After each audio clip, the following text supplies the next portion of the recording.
नमस्ते दोस्तों, स्वागत है आपके अपने YouTube channel Aradhana and blogs पे। दोस्तों आप लोग कैसे हैं? तो उम्मीद करती हूँ कि आप लोग ठीक होंगे, अच्छे होंगे, खुश होंगे। दोस्तों आज की वीडियो में हम बात करेंगे कि गुरुवार के दिन हमें कौन-कौन सा कार्य जो कि नहीं करना चाहिए, जिससे कि हमारे गुरु ग्रह जो है वो कमज़ोर होते हैं। खासकर जो घर की महिलाएँ होती हैं उन्हें भी विशेष रूप से कुछ कार्य हैं जो कि नहीं करना चाहिए।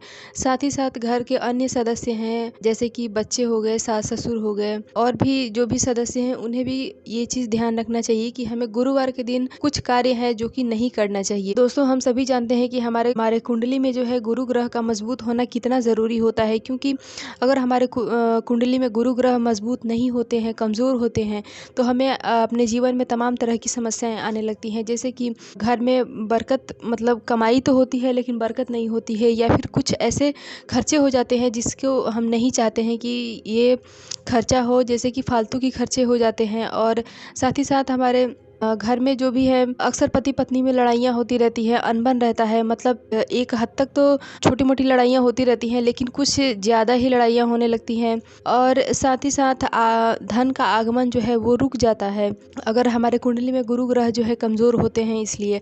साथ ही साथ अगर घर में विवाह योग्य बच्चे बच्चियां हैं, उनकी शादियां नहीं हो पाती हैं, मतलब या फिर फिक्स होते होते रह जाता है, तो इस तरह की जो समस्याएं आती हैं। साथ ही साथ गुरु जो है हमारे पति और पुत्र के कारक माने जाते हैं। बहुत सारे लोग के घरों में जो है संतान संबंधी समस्याएं होती है, जैसे कि संतान का ना होना, या फिर अगर संतान मतलब हो भी तो वो स्वस्थ नहीं रहती है, कभी ना कभी कोई ना कोई परेशानी लगी ही रहती है। तो इन सारी बातों से हमें समझ जाना चाहिए कि हमारे कुंडली में जो है गुरु ग्रह कमज़ोर हैं, तो हमें कुछ विशेष कार्य नहीं करना चाहिए। जो कि बहुत सारी चीज़ें तो आप लोग को पता भी होगी, लेकिन जिन बहनों को भाइयों को नहीं पता होगी उनके लिए ये वीडियो है, तो आप इस वीडियो को अंत तक ज़रूर देखें। तो चलिए दोस्तों एक एक करके हम जान लेते हैं कि गुरुवार के दिन हमें कौन सा कार्य नहीं करना चाहिए। तो सबसे पहला है कि हमें गुरुवार के दिन खाने में, हमें गुरुवार के दिन कभी भी खिचड़ी, यानी कि अगर हम खिचड़ी की बात करें तो दाल चावल जो भी मिला के डिश बनता है वो हमें गुरुवार के दिन नहीं खाना चाहिए, या फिर नहीं बनाना चाहिए और नहीं खाना चाहिए। तो आप खिचड़ी हो गई, तहरी हो गया, या कुछ ऐसे इडली वगैरह भी दाल और चावल को मिक्स करके ही बनता है, तो कोशिश करें कि आप गुरुवार के दिन ये ऐसे चीज़ें हैं जो कि ना खाएं। अगला है कि गुरुवार के दिन हमें कभी भी काला चीज़ नहीं पहनना चाहिए, ना ही किसी को भी नहीं पहनना चाहिए, चाहे स्त्री पुरुष हो या फिर बच्चे हो। कोशिश करें कि पीला पहनाएं, अगर पीला नहीं है तो भी आप लाल पहनाएं तो भी ठीक है, लेकिन कोशिश करें कि काला और गाढ़ा जो ब्लू रंग होता है, गाढ़ा रंग जो होता है, गहरा रंग होता है, वो गुरुवार के दिन हमें नहीं पहनना चाहिए। अगला है कि हमें गुरुवार के दिन काली चीज़ें भी हमें नहीं खाना चाहिए, जैसे कि काली जो सरसों का तेल होता है वो सरसों दो प्रकार के होता है, एक पीला वाला होता है और एक काला होता है। तो हम जो मार्केट से खरीद के लाते हैं सरसों का, उसको हमें नहीं पता है कि वो पीले वाले सरसों का है कि काले वाले सरसों का है। तो इसलिए हमें आपने कई बार सुना भी होगा कि गुरुवार के दिन तेल साबुन वर्जित होता है, तो इसलिए ही वर्जित होता है क्योंकि वो काले चीज़, यानी कि जो सरसों होता है वो काला होता है, इसलिए सरसों का तेल वर्जित होता है। साथ ही खाने में हमें काला तिल जो है उसका भी प्रयोग हमें गुरुवार के दिन नहीं करना चाहिए। साथ ही साथ सरसों का साग होता है, उसको भी हमें कोशिश करना चाहिए कि नहीं खाएं तो ज़्यादा बेहतर है। चीज़ों को अवॉइड करके हम अपने गुरु को जो है मजबूत बना सकते हैं, तो हमें इन छोटी छोटी चीज़ों पर ध्यान रखना चाहिए। अगला है कि अपने घर की हम डीप क्लीनिंग ना करें। रोजमर्रा की जो साफ सफाई होती है उसको करें, कोई दिक्कत नहीं है, लेकिन घर के जाले वगैरह साफ करना, घर में पोछा लगाना, नाले की सफाई करना जो भी है, और सिंक की सफाई करना, या फिर बाथरूम वगैरह की सफाई करना, तो इस तरह का कार्य हमें नहीं करना चाहिए गुरुवार के दिन। आप किसी और दिन कर लें, लेकिन गुरुवार के दिन भूल के भी नहीं करना चाहिए। अगला है कि नहाते समय हमें कभी भी बाल के ऊपर से शैम्पू करके नहीं नहाना चाहिए। वैसे तो देखिए महिलाओं को नहीं नहाना चाहिए, लेकिन आप अगर लड़की हैं, शादी नहीं हुई है, तो भी आपको ये सारी चीज़ें नहीं करना चाहिए। साथ ही साथ अगर पुरुष भाई लोग भी बचा दें तो ये भी सही होता है। अगला है कि हमें इस दिन अपना बाल, थ्रेडिंग, नाखून, ये सारी चीज़ें नहीं काटना चाहिए। ये बहुत ही अशुभ होता है। अगला है कि गुरुवार के दिन हमें अपना घर का जो भी कबाड़ होता है वो भी नहीं बेचना चाहिए। अगर आपको बेचना ही है तो आप शनिवार के दिन बेचें, लेकिन शनिवार के दिन भी आप लोहे की चीज़ों को ना बेचें। लेकिन आप अगर बेचना चाहें तो अमावस्या के दिन बेच सकते हैं या फिर शनिवार के दिन बेचें तो ये ज़्यादा सही है। लेकिन गुरुवार के दिन भूल के भी अपना घर के कबाड़ बाहर ना करें, ना बेचें।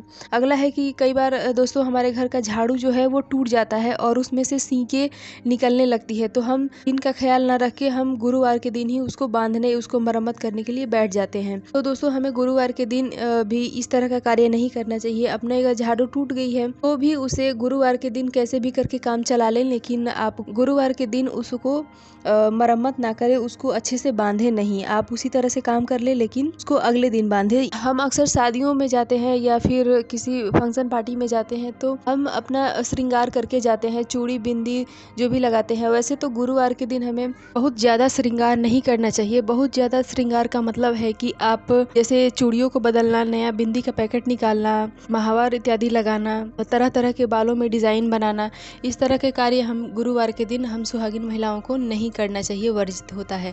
आप जो डेली का श्रृंगार है, सिंदूर बिंदी, उतना आप करें। दोस्तों अगर हम शादी विवाह में जाते हैं तो अगर हम रात को वापस आते हैं या फिर गुरुवार के दिन ही हम वापस आ जाते हैं तो हमें अपने जो भी हम गहने या चूड़ी वगैरह पहने रहते हैं तो हमें गुरुवार के दिन उसे नहीं उतारना चाहिए। हम क्या करते हैं कि कुछ भारी गहने होते हैं या फिर हाथों में जो चूड़ियाँ होती हैं उसको हम उतार के और कुछ घरेलू जैसे कि कुछ हल्की चूड़ियाँ हम पहन लेते हैं। तो ये सारे कार्य भी हमें नहीं करना चाहिए। कोशिश करें कि जो बहुत भारी है उसको उतार दें, लेकिन जो चलने भर का है उसको रहने दें। गुरुवार के दिन हमें ये सारी चीज़ें नहीं बदलना चाहिए। दोस्तों गुरुवार के दिन सिंदूर लगाने का भी एक नियम होता है जो कि मैं एक छोटी सी कहानी के माध्यम से मैं आपको बताना चाहती हूँ, और वो नियम ही मैं बता देना चाहती हूँ कि गुरुवार के दिन हमें जो है सबसे पहला तो है कि अगर कोई व्रत नहीं है तो आप जो ऑरेंज वाला सिंदूर होता है, जिसको हम पीला सिंदूर भी बोलते हैं, जिससे हमारे यहाँ शादियाँ होती हैं, क्योंकि हमारे यहाँ लाल से शादी नहीं होती है, आप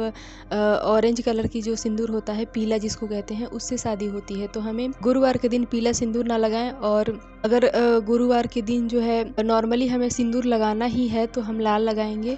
और लाल लगाने का भी एक नियम है कि पहले हम कहीं एक दीवार में सिंदूर को हम लगा देंगे, उसके बाद ही हम गुरुवार के दिन अपना मांग भरेंगे, मांग में सिंदूर भरेंगे। दोस्तों इसके पीछे एक छोटी सी कहानी कुछ इस प्रकार है कि पुराने ज़माने में एक सास और बहू रहती थी जो कि उनमें बनता नहीं था। तो सास जो थी वो पहले के ज़माने में, आप अगर गांव से बिलोंग करती होंगी या फिर बड़े बुजुर्गों से सुनी होंगी कि, तो आपको पता होगा कि पहले के ज़माने में जो है बहुएं जो होती थी उनको सास हर चीज़ देती थी, चूड़ी हो, बिंदी हो, मतलब कोई भी चीज़ हो सास ही देती थी। ऐसा नहीं कि आप खुद से खरीद लिए, आपको सास से ही लेना पड़ता था। तो औरत की जो सास थी वो भी बाकी के दिनों में सिंदूर नहीं देती थी, लेकिन वो गुरुवार के दिन ही सिंदूर और तेल दोनों देती थी एक साथ ही, जो कि गुरुवार के दिन हमें सिंदूर और तेल को इकट्ठा नहीं करना चाहिए। इसका मतलब ये होता है कि हम अगर बाल में सिंदूर हमें लगाना है बृहस्पतिवार के दिन, गुरुवार के दिन, तो हमें तेल नहीं लगाना चाहिए। और अगर हम तेल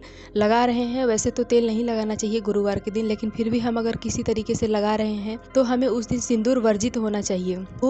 वो सास जो थी वो गुरुवार के दिन ही अपनी बहू को तेल और सिंदूर देती थी, लेकिन बहू भी तो थोड़ी सी चालाक थी, तो वो क्या करती थी कि तेल नहीं लगाती थी, तेल को लेके रख लेती थी, और गुरुवार के दिन जो भी वो सिंदूर लगाती थी सबसे पहले वो अपने एक जो भी दीवार था उस दीवार में सबसे पहले वो लगा देती थी, उसके बाद ही अपने वो मांग में भरती थी। तो ऐसे बहुत दिन तक चलता रहा। उसके बाद कुछ दिनों के बाद जो है उसके पति जो है परदेश गए थे कमाने के लिए, तो वो बाहर से आए तो अचानक से क्या हुआ, मतलब रास्ते में आ रहे थे तो अचानक से क्या हुआ कि जिस दीवार पे वो औरत जो है सिंदूर लगाती थी वो गिर गया। तो और उसका पति जो है वो घर आया तो बताया कि बहुत बड़ा एक्सीडेंट होने वाला था, जो कि नहीं हुआ। तो इसका यही मतलब है दोस्तों कि अगर हम गुरुवार के दिन सिंदूर लगाते हैं तो हम जो है अपने पति को, मतलब ये सही नहीं होता है, इसलिए हम सबसे पहले जो है दीवार में सिंदूर लगा देते हैं कि जो भी दोष होगा उस दीवार को ही लगेगा। अगर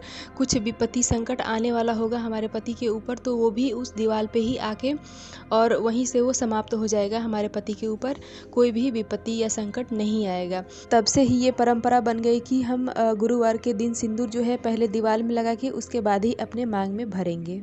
तो दोस्तों ये छोटी सी कहानी है और गुरुवार का जो मतलब सिंदूर लगाने का नियम है वो कुछ इसी तरह का है कि हमें गुरुवार के दिन अगर हम पूजा वगैरह नहीं कर रहे हैं तो हमें सिंदूर उस दिन वर्जित होना चाहिए। और अगर हमें विशेष कहीं जाना है, वर्किंग वुमेन है, तो आप ऐसा करें कि दीवार में पहले सिंदूर को टच कर दें, उसके बाद ही अपने मांग में भरें। तो दोस्तों ये कुछ नियम था जो कि गुरुवार के दिन हमें ज़रूर फॉलो करना चाहिए दोस्तों। और हमारी वीडियो यहीं तक का है। अगर आपको हमारी वीडियो अच्छी लगी, जानकारी अच्छी लगी तो वीडियो को लाइक करें, साथ ही साथ चैनल को सब्सक्राइब करें इसी तरह के और भी जानकारी के लिए। और अगर आपके मन में कोई सवाल है या वीडियो से संबंधित कोई सवाल है तो आप कमेंट करें। कमेंट का रिप्लाई आपको 12 घंटे के अंदर ज़रूर मिलेगा। Thank you so much.